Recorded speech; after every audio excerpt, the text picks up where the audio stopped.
So hey everyone, welcome back to another video. So friends, इस video में हम अपना कंटिन्यू करेंगे मॉक टेस्ट नंबर 17 को। तो बहुत सारे बच्चों को इस चीज़ का वेट था। ये चीज़ हमने ऑलरेडी अनाउंस कर दी थी अपने जेके प्रैक्टिस चैनल पर और टेलीग्राम पर भी, व्हाट्सएप ऑफिशियल ग्रुप पर भी। अगर आप इन चीज़ों के साथ अभी तक नहीं जुड़े तो डिस्क्रिप्शन बॉक्स में आपको हर एक सोशल मीडिया का लिंक मिल जाएगा, जिसमें आपको जेके प्रैक्टिस की अपडेट टाइम टू टाइम आपको मिलती रहेगी। तो जल्दी से जाओ, इंस्टाग्राम को भी फॉलो कर दो, व्हाट्सएप ग्रुप को भी ज्वाइन कर लो। यहाँ पे बहुत सारे बच्चे डिस्कशन करते रहते हैं आपस में नए नए क्वेश्चंस लाके, तो बहुत ही अच्छा लगता है मुझे। I feel very glad. So आज के इस वीडियो में करेंगे हम मॉक टेस्ट नंबर 17। और ये जो मॉक टेस्ट है, क्या सर किस किस के एग्जाम के लिए इंपॉर्टेंट है। तो सबसे पहले यहाँ पे हाईलाइटेड जो पॉइंट मेरा ये रहता है कि ये टेस्ट है, ये इंपॉर्टेंट है जनरल इंग्लिश और कंप्रीहेंशन का for JK SSB BLW panchayat secretary के एग्जाम के लिए। बट ये जो जितना इस एग्जाम के लिए इंपॉर्टेंट है, उतना अगर आपके पटवारी के सिलेबस में भी ये चीज़ें हैं तो पटवारी के लिए भी आप इसकी प्रैक्टिस कर सकते हो। फाइनेंस अकाउंट असिस्टेंट के लिए भी आप इसी टेस्ट को दे सकते हो, क्योंकि सिलेबस जो है वो ऑलमोस्ट सेम है इन सब का, तो कोई भी अदला बदली तो कुछ भी नहीं है। तो स्पेशली अगर बोला जाए तो सर ये टेस्ट किसके लिए बनाया गया, तो ये जेके एसएसबी पंचायत सेक्रेटरी वालों बच्चों के लिए बनाया गया, जिसमें 20 क्वेश्चन होंगे, 20 मार्क्स के होंगे। 17 है, इससे पहले हमारे 16 जो टेस्ट है वो ऑलरेडी अपलोडेड है। डिस्क्रिप्शन बॉक्स में आपको लिंक मिल जाएगा, जल्दी से विजिट करो और आप बाकी के टेस्ट भी देख सकते हो। सो जो भी जितना बच्चों को आपका स्कोर आएगा, पॉजिटिव स्कोर जो भी होगा, वो आप कमेंट बॉक्स में ज़रूर बताइएगा। और लेवल भी ज़रूर बताना है कि सर इस टेस्ट का लेवल क्या था। तो पूरा आपका जो सिलेबस है उसके अकॉर्डिंग यहाँ पे टेस्ट को सेट किया गया है। तो ऑल द बेस्ट। तो सभी अच्छे से परफॉर्म करें। तो सबसे पहले क्वेश्चन आपकी स्क्रीन पर यहाँ पे आ चुका है। जो बच्चे ज़्यादा टाइम लेना चाहते हैं क्वेश्चन को करने के लिए, वो वीडियो को पास भी कर सकते हैं। तो सबसे पहले क्वेश्चन है कि select the most appropriate option to fill in the blank. यहाँ पे कोई एक ऑप्शन यहाँ पे सेट आएगा, इस सेंटेंस को कंप्लीट करेगा, तो वो यहाँ पे कौन सा ऑप्शन होने वाला है। हर पेरेंट्स ऑलवेज डैश हर इन हर स्टडीज़। वो उसको उसकी स्टडीज़ में हर टाइम उसको सपोर्ट करते हैं। तो क्या कहते हैं, इनकोरेज करते हैं, इंटरेस्ट देते हैं, एक्सप्रेस करते हैं, एक्सपेक्ट करते हैं। एक्सपेक्टेड तो नहीं आएगा यहाँ पे। जो राइट ऑप्शन है वो option A will be the right option. जिन बच्चों को ज़्यादा टाइम चाहिए वीडियो को, वो पास कर सकते हैं। Option A will be the यहाँ पे बिल्कुल सही आंसर है, जिन बच्चों ने ऑप्शन को मार्क किया। नेक्स्ट क्वेश्चन आता है कि select the most appropriate antonym of the given word. Given word, आपको एक वर्ड दिया गया है, तो इसका आपने बताना है कि इसका एक एंटोनियम, एंटोनियम कह सकते हो कि ऑपोजिट वर्ड क्या होगा। फर्टाइल, फर्टाइल का जो चीज़ होती है उपजाऊ, उपजाऊ जहाँ पे सब कुछ फर्टिलाइज होता है, ठीक है, सारा कुछ उग जाता है। तो इसका जो ऑपोजिट वो का क्या होगा, बैरन होगा, सिविलाइज्ड होगा, सैनी होगा, टफ होगा। तो यहाँ पे जो इसका मोस्ट अप्रोप्रिएट ऑप्शन मुझे दिख रहा है, option again A will be the right option. यहाँ पे ये ऑप्शन, यहाँ पे बैरन इज द राइट ऑप्शन, बिल्कुल सही ऑप्शन है ए। तो दो क्वेश्चन आई होप यहाँ पे आप सभी बच्चों के ठीक हो गए। उसके बाद क्वेश्चन आता है एरर डिटेक्शन का। Find the part of the given sentence that has an error in it. If there is no error, choose no error. Okay. I told the tailor. मैंने टेलर को बोला था to made a new dress for me. नई dress मेरे लिए बना के रख दे। तो यहाँ पे एरर क्या है, I transforming, I told the tailor, to error, no error है, या फिर टू मेड ए न्यू। तो यहाँ पे जो राइट ऑप्शन यहाँ पे होने वाला है, तो टू मेड ए न्यू। अब टू मेड ए न्यू क्यों नहीं है, इसके बारे में अगर मैं यहाँ पे डिटेल में बताऊंगा तो टाइम मेरा यहीं पे चला जाएगा। तो इसका ऑप्शन है डी। तो जिन बच्चों को ऑप्शन डी आ रहा है बिल्कुल सही है। नेक्स्ट क्वेश्चन चलिए। आप वीडियो को पास कर सकते हो, स्लो स्पीड पे रख सकते हो। Select the most appropriate option to fill in the blank. Filling the blank फिर से आ चुकी है, आप कह सकते हो मॉडल कह सकते हो। मॉडल का क्वेश्चन भी इस तरह से बनते हैं। Do you like some butter, would you like some butter, shall you like some butter, can you like some butter. तो ये चीज़ आपने डिसाइड करनी है। तो बहुत सारे बच्चे ये जा रहे होंगे कि डू यू लाइक या वुड यू लाइक। तो यहाँ पे ऑप्शन जो है वो बी यहाँ पे सेट बैठेगा, would you like some butter. ठीक है, कुछ क्वेश्चन पूछा जा रहा है, option B will be the right option. अब यहाँ पे आ गया कंप्रीहेंशन से क्वेश्चन आ रहा है। तो सबसे पहले इस कंप्रीहेंशन को अच्छे से पढ़ लो। यहाँ पे आपको 4 क्वेश्चन इसके ही देखने को मिलेंगे।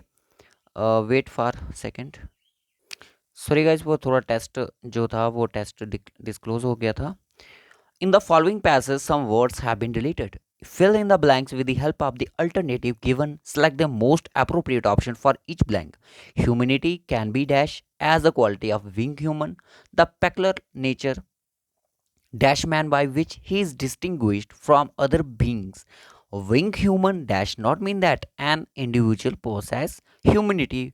One of the dash outstanding example of the extraordinary humanity in a human being has been portrayed beautifully why mother Teresa. अब यहाँ पे इस चीज़ का क्या होगा कि ह्यूमैनिटी कैन बी, देखते हैं क्या होता है।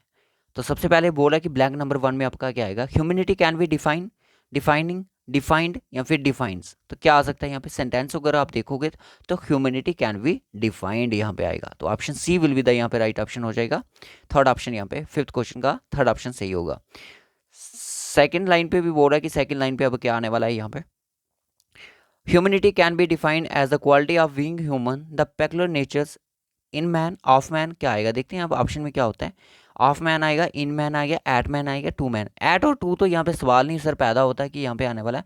तो यहाँ पे क्या आने वाला है, अब यहाँ पे आएगा सर ऑफ मैन। क्या आएगा, of man. Humanity can be defined as a quality of human beings, the peculiar natures of man by which he is distinguished from the other beings, wing human। इसका देखते हैं आगे क्या आता है। Third option बोल रहा है, हाँ डज नॉट मीन, मेरे तो सामने दिख रहा है कि इससे यहाँ पे डज नॉट मीन आएगा। तो यहाँ पे being human does not mean that an individually possess humanity one of the best, कह सकते हैं बेस्ट आएगा, क्या आएगा, बेस्ट तो है नहीं है, नहीं बेस्ट तो है नहीं है, तो कह सकते हैं कि मोस्ट। ठीक है, मोस्ट यहाँ पे मोस्ट अप्रोप्रिएट लगता है, most best example of the extra ordinary. ठीक है, उसके बाद नेक्स्ट क्वेश्चन देखिएगा, नाइन्थ क्वेश्चन आपकी स्क्रीन पर। आई होप आपके 4 क्वेश्चन वो ठीक हुए हों। आपको कंप्रीहेंशन वो कुछ अलग तरीके से भी आ सकता है, ऐसा हो सकता है पैसेज दे दिया जाए और कुछ क्वेश्चंस हों उनके बारे में बताना है, जरूरी नहीं है फिलअप से इस टाइम का है। ठीक है, select the most appropriate antonym of the given word. Given word आपको दिया क्या, फ्लक्चुएट। फ्लक्चुएट होता है जो चीज़ फ्लक्चुएट हो जाती है, वो कि स्टेबल में नहीं आती है।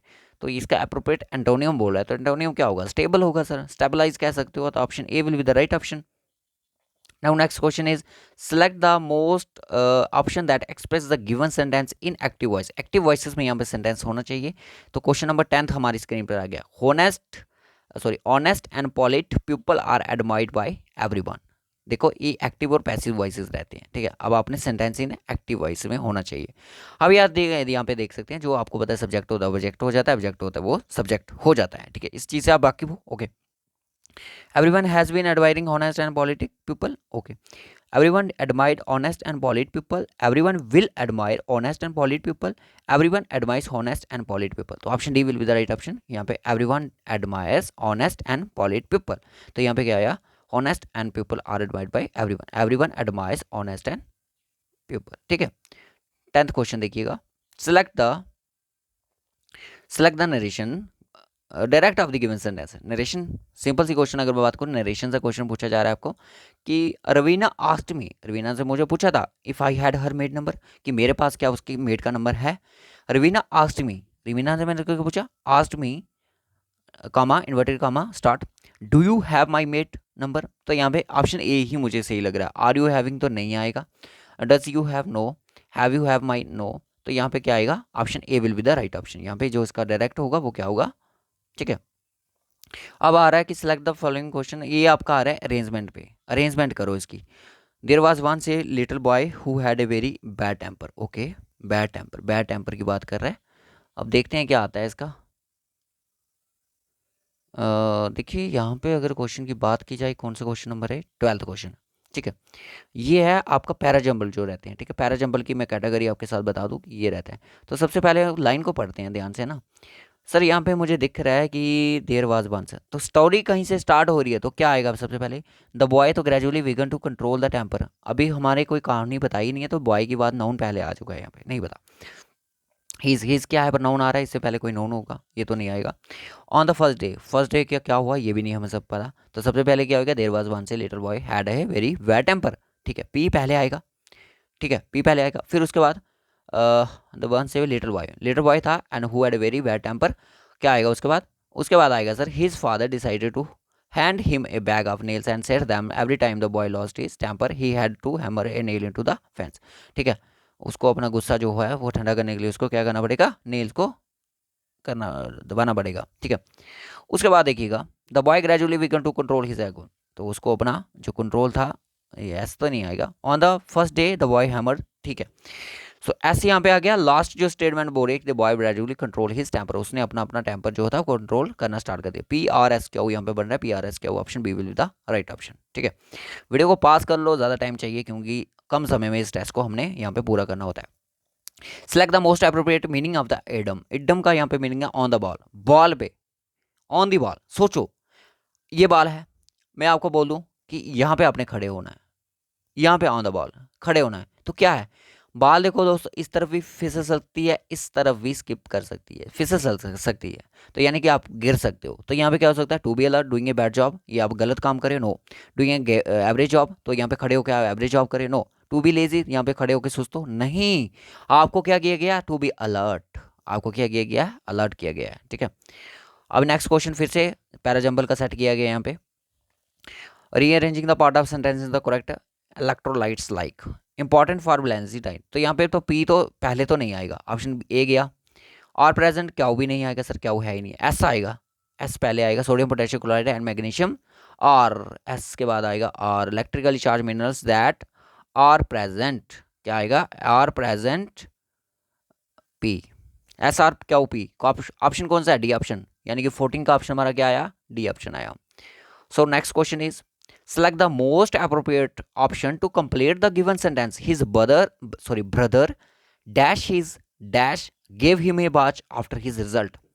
His brother took his word and no word, तो यहाँ पे कोई most appropriate मुझे कुछ नहीं लगा।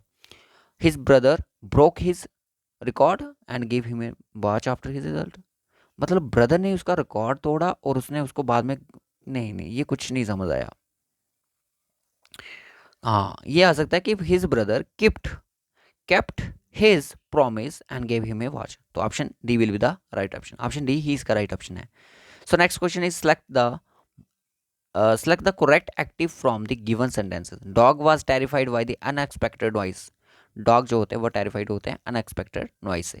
तो बताइएगा इसका क्या आ सकता है, कह सकते हो कि अनएक्सपेक्टेड जो नॉइस होती है, द अनएक्सपेक्टेड नॉइस जो होती है वो क्या करती है, नॉइस टेरिफाइड द डॉग। तो option B will be the right option. यहाँ पे मुझे एक ही दिखा, हेड हुड कुछ नहीं आएगा यहाँ पे, ठीक है। उसके बाद आता है कि इन करेक्ट स्पेलिंग यहाँ पे बताने। एथलेटिक तो बिल्कुल सीखे, प्रैक्टिकली के भी ठीक है, बेनिफिटेड के भी ठीक है, अंटार्कटिक के यहाँ पे स्पेलिंग गलत है, option D will be the right option. Next question देखिए, चलिए 18th क्वेश्चन आ गया। Select the most appropriate synonym of the underline word in the given sentences. Is assist sole invention was a baffle his reader. Baffle का मतलब puzzle, influence, called या फिर अनॉय। क्या हो सकता है, बैफल जो चीज़ होती है वो उसको हम कह सकते हैं जो चीज़ हमारे लिए टफ रहती हो। तो टफ का मतलब यहाँ पे बैफल यानी कि पजल, ठीक है, पजल यहाँ पे राइट ऑप्शन हो जाएगा। नेक्स्ट क्वेश्चन आता है कि select the most appropriate option to complete the given sentence. He booked the tickets for the show. उसने टिकट शो की जो बुक की थी वो क्या डिमांड पे की थी, कॉमन डेप थी या एडवांस में, उसने क्या किया था, एडवांस में बुक की थी। इतनी सो कॉमन सेंस में आप में भी है। लास्ट क्वेश्चन, ये चीज़ें जो होती है ना इस तरह के सेंटेंस वो होते हैं बच्चे आपकी रीडिंग पे, हैबिट पे डिपेंड होते हैं। Select the most appropriate antonym of the given word consent. Consent का यहाँ पे क्या आने वाला है, तो कंसेंट का आएगा डिसेंट, डिसेंट, ठीक है। ये हो गए हमारे 20 क्वेश्चन। ये सेक्शन मॉक टेस्ट था। देखिए यही लेवल रहेगा आपका, हो सकता है क्वेश्चन आगे पीछे कर दिए जाए, लेवल आगे पीछे, एक दो क्वेश्चन हो सकता है 2 नंबर का कर दिया एंटोनियम, आपको 3 4 5 नंबर के आ सकते हैं, कुछ भी हो सकता है। बट एक लेवल की बात करें तो हमारा जो एक मुद्दा है कि बच्चों को पढ़ाने का, कि हम एक फ्री सेक्शन टेक्स्ट प्रोवाइड करें, क्योंकि बच्चे टेस्ट सीरीज़ कुछ बच्चे परचेज नहीं कर सकते हैं, तो इसलिए हम उनके साथ ये चीज़ें ला रहे हैं, प्रैक्टिस ला रहे हैं। तो जल्द ही हमारा बाकी के टेस्ट भी आपके लिए कंडक्ट किए जाएंगे। तो आप इस वीडियो को कमेंट बॉक्स में बता दीजिएगा कि आज ही आपको सारे टेस्ट प्रोवाइड कर दिए जाएं या फिर आपके आने वाले कल के दिन में, परसों के दिन में, अभी बड़े दिन हैं तो हम आपको लगातार अलग अलग सब्जेक्ट पे हम आपको टेस्ट प्रोवाइड करते रहेंगे। सो बाय बाय, टेक केयर दोस्तों। इस वीडियो में इतना ही मिलेंगे। तो मैंने सोचा था कि एक दिन में 3 टेस्ट अपलोड कर दूं, तो वो एक आपके लिए एक प्रेशर बन जाएगा कि आप किस किस सब्जेक्ट का पढ़ोगे। तो कल जो टेस्ट होगा वो आपका होगा 17-18 नंबर पे रीजनिंग का रहेगा। तो रीजनिंग की आप रेडी रहिए, हमारा टेस्ट ऑलरेडी कंप्लीटेड है, तो वो हमें सिर्फ अपलोड ही करना है, तो आपको वो कल ही होगा, उसका टाइम आप खुद बता दीजिएगा। बाय बाय, टेक केयर दोस्तों। इस वीडियो में बस इतना ही रखेंगे।